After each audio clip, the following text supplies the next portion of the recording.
Concerns of a potential state government shutdown are slowly building in Montpelier as some Democrats worry Governor Phil Scott will veto the state budget over education reform disagreement. Today, the governor said those Democrats are just fear-mongering and a shutdown won't have to happen if they do their jobs. ABC 22's Matt Holderman got caught up on the drama, you could call this. Matt, I think that word comes as alarming to a lot of people.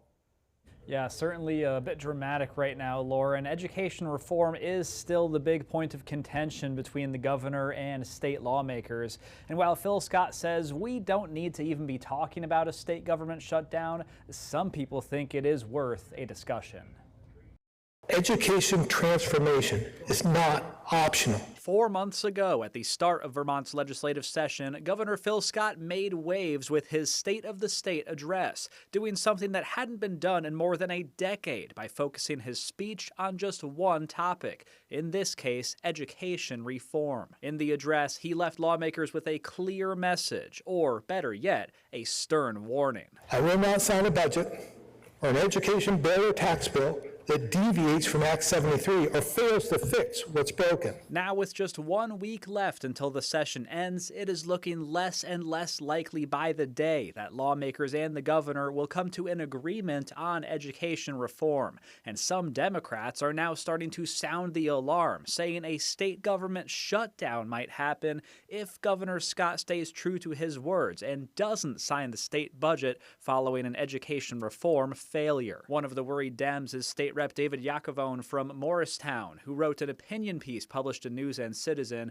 where he writes in part, quote, "If someone told you a government shutdown was coming to Vermont, you might assume it was another Washington, D.C. style political standoff. You would be mistaken. This scenario could unfold here at home." It should never come to that. Thursday afternoon, Governor Scott detested that, accusing Democrats of using scare tactics instead of doing what Vermonters elected them to do. It's unfortunate that many have taken the path of fear-mongering about the potential for a government shutdown, rather than working together to find a path forward to prevent one. With fewer than 10 days to go until adjournment, the governor left lawmakers with a new message, adding on to the one he gave in January. Just do the work.